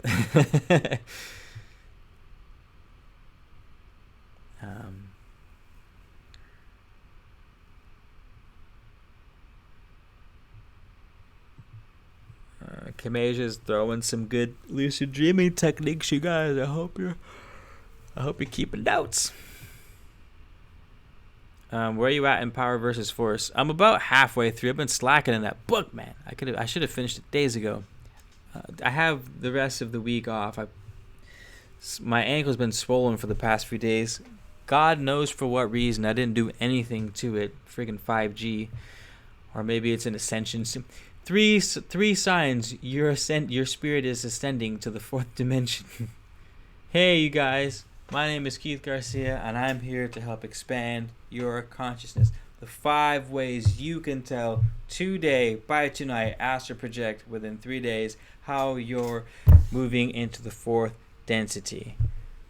First, your ankle is swollen for no reason, and you can't walk on it, especially at night when you have to go to the bathroom. You must hobble on one foot.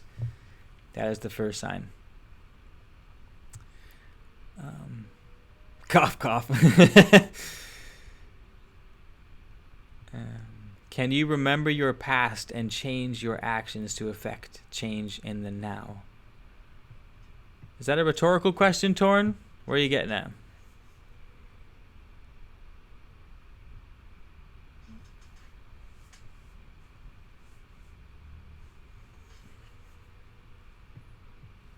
Kamez, are you dropping knowledge we're going to have to bring on the channel or what?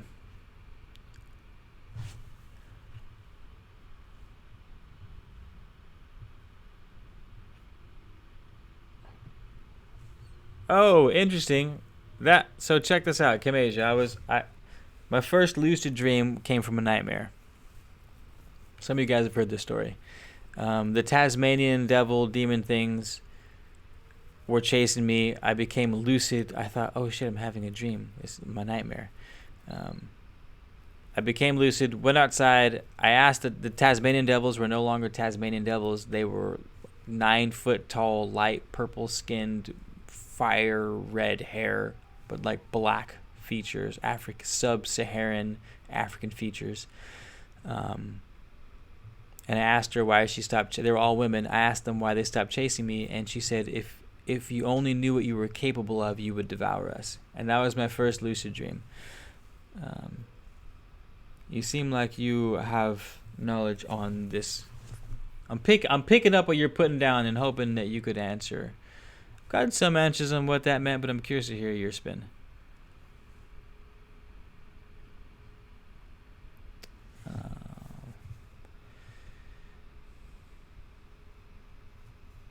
Azazel. Pretty name. So you guys talk about Azazel? We had a dream about Azazel the other night. Remember I was fighting Azazel in the Colosseum a few weeks ago, that dream I had? It wasn't lucid, but I was... And the 2 friggin' archangels killed him. Or they didn't kill him, but they pinned him, and then they released him after they gave him a hug.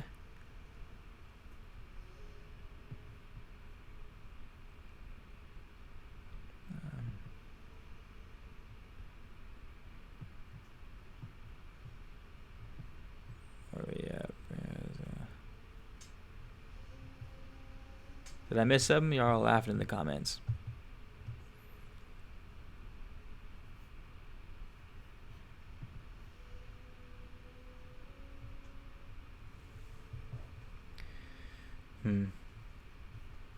I have a question. So I'm 16, had my awakening a little over... Where was the question? I missed the question. Did I miss the question? Did the question not come through?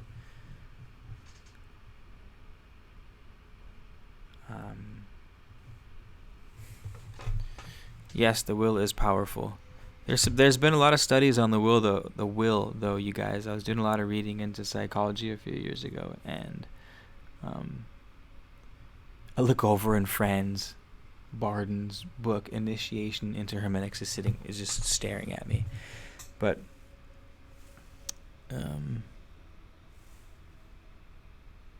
oh yeah, the will.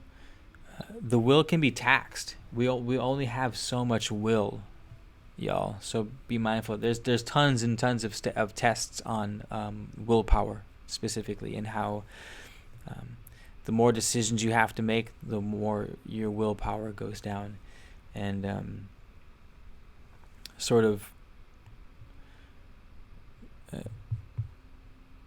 the more things that require will or a depth of will from you, the less you're going to have at the end of the day. Keep decisions to a minimal. Means things that you're worried about. Keep things that you're worried about to a minimal, so that all your will can go to the things that you need. Which also means that it can be strengthened just like a muscle. It gets tired like a muscle, but it can also be built up like a muscle. So the more you use it, the more you have of it. And this is, I forgot what this was taken. I think this was taken from like the Bible of psychology. It's called The Social Animal. You guys should all read it. All read The Social Animal. And it talks about the will and how we can strengthen the will, what weakens the will, how we can have more will reserved, because yes, the will is super powerful. Well, I don't know who said that, but God, it's your most... It's not that the will in and of itself is powerful, because all the will does is focus something, right? Your willpower is your masculine form of energy, and we know that the masculine, the quality of energy that masculine is not necessarily powerful. It's actually not powerful at all. The raw power comes from the feminine, but it's unguided. The will focuses the power. The will gives a proper channel for the will to be, or for the energy to be concentrated on. It's like a magnifying glass with the sun. The magnifying glass isn't creating the heat energy, right? It's not causing the fire. You know, you put a magnifying glass and it gets hot. The sun is what's has the infinite source of energy. That's like the feminine is just you have this infinite source of pure potential, and then you apply the lens, you apply the will, you apply the focus, and that's where the energy comes. That's when you're able to utilize the sun to start a fire. Otherwise, the sun's not going to start a fire on its own account unless it's stupid hot. But think of that. Even if you have a magnifying glass, it's only this big. You know what I mean? That's the only area. That's all. 4 inches in diameter is all it takes to consolidate sunlight to create fire. That's wild. That's wild what a little concentration does.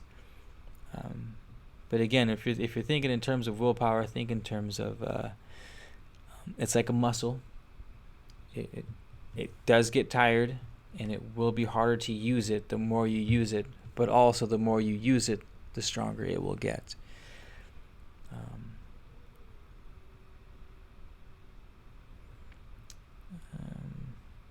Stop them as soon as you see the circular nature of recurring thought. Good point. I am. Stop them as soon as you see the circular nature of reoccurring thought. Something you guys should remember if you ever decide on dosing is that it's that feminine energy, chaotic, dark energy. Yes, chaotic, dark energy.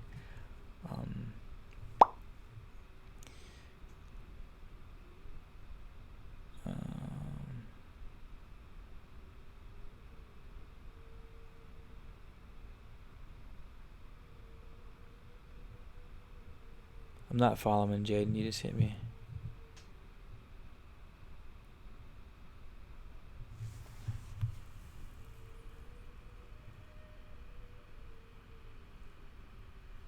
Do you think there is free will? To a certain degree, yeah. Yes and no. Free will. Here's you guys' maybe oversimplified, but fortunately oversimplified answer for is there free will. It's yes and no. But without being too much of a dick about it, you are free to make choices. That's your free will, but you are not free from the consequences of those choices. So that's, we learn in Hermetics, the law of cause and effect. It says you cannot have an effect that does not contain a piece of the cause, and you cannot have a cause that does not have an effect. So again, you're free to make a decision, but you're not free from the consequences of those decisions.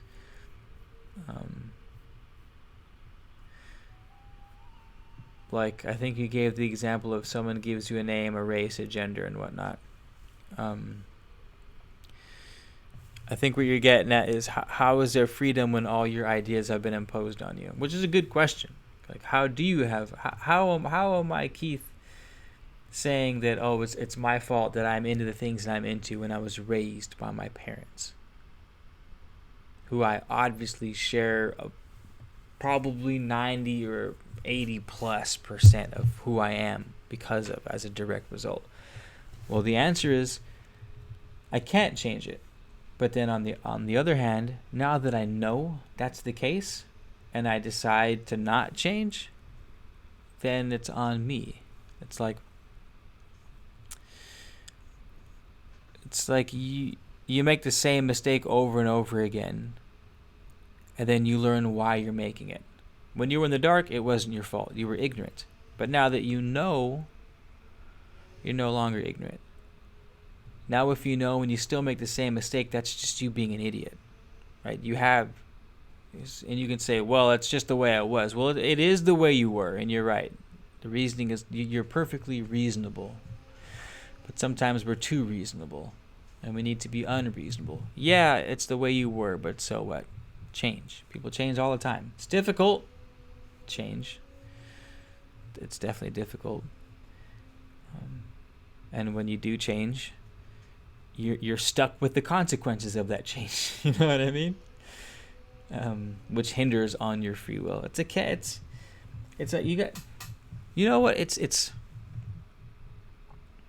there are questions that are useful and there are questions that are not useful. And I'm finding that the majority of my questions are not useful.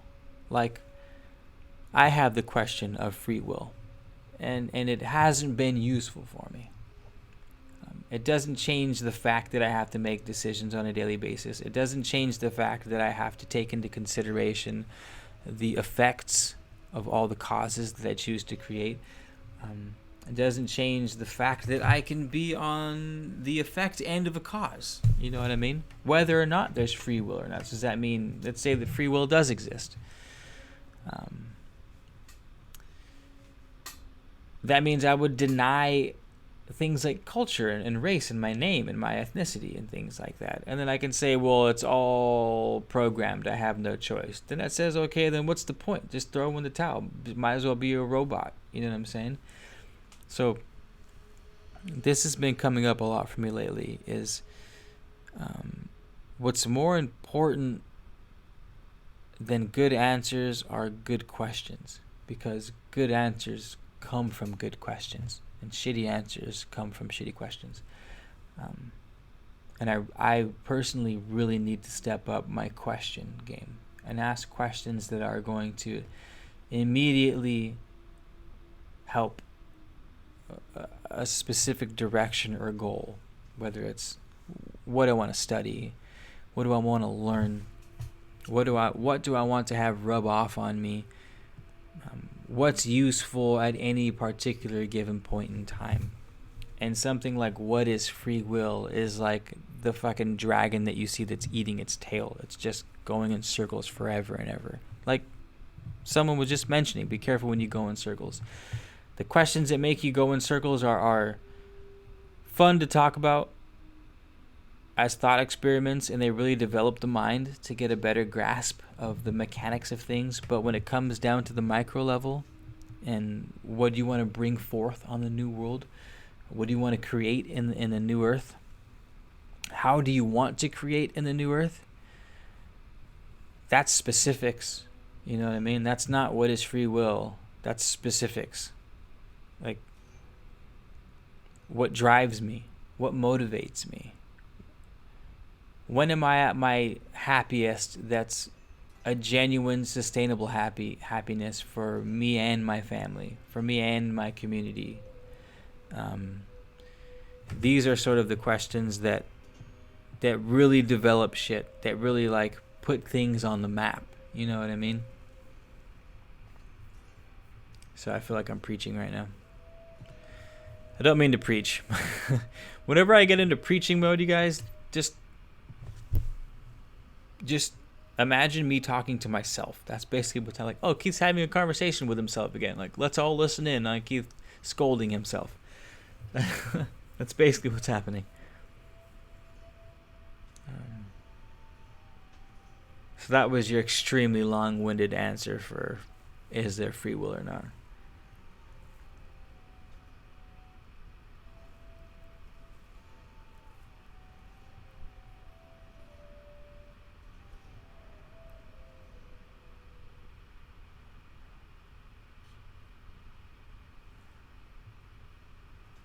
Kim Asia, Cancer Squad. I don't have many Cancer Squad. I don't know any cancer. My dad's Cancer, actually. He's not into spirituality or anything, or into astrology, I should say. Or maybe he is. I don't know. He could be. Either way, he's a Cancer. What up? Shout out Cancers. Y'all introduce yourselves to each other. Maybe you can start a Cancerian community.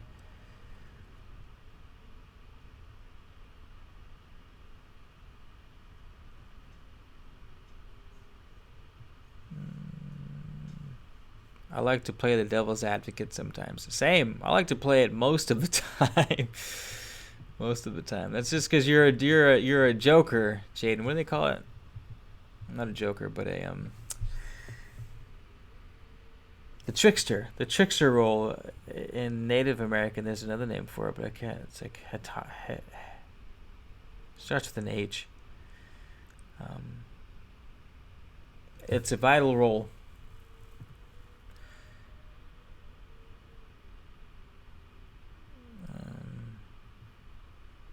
I like to play devil's advocate, but I love to hear others' perspective on the question because it makes one think about what is important, because that's what matters. Your goals, A1.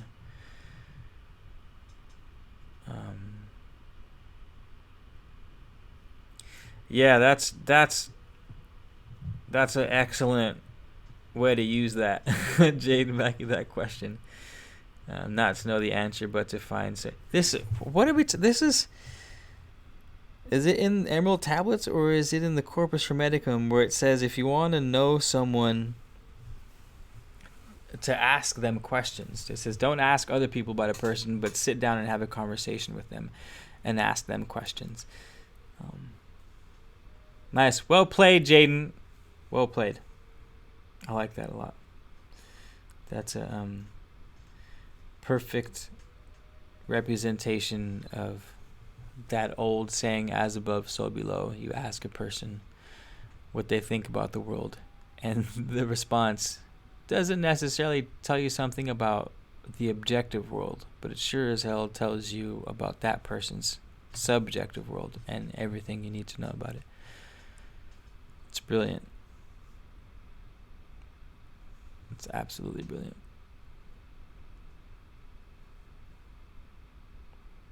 I wrote about that in my book. Jaden, did you read my book? You read my book, didn't you? That was my main point in my chapter on the law of correspondence. Was ask a person how they see the world, and it will tell you everything about that person. You got me. You got me. I feel vulnerable now. I feel very vulnerable. I feel like you guys can see through me. Kim Asia, nice. Start a YouTube channel and we'll get you a few hundred subscribers off the bat. Just come on alive on one of these Letters podcasts. So that way when you like are one of those people who break 100K subscribers in fucking 8 months, then you can be like, hey, Bad Letters, what up? And then you can shout me out and then we can be homies.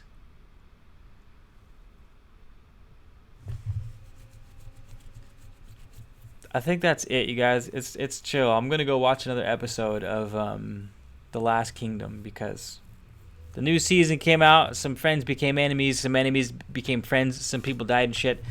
And also, there's a giant, like 20 pack of noodles from Sam's Club that my dad just brought over, and I cannot wait to eat those noodles. We have some lemons that I jacked from the neighbor's house because the lemon tree is hanging over the fence. We got some fresh organic lemons. I might grill up an egg, throw an egg on top to spice it up. Who knows? Maybe put some tapatio sauce in that bad boy. I don't know, but it's going to be phenomenal.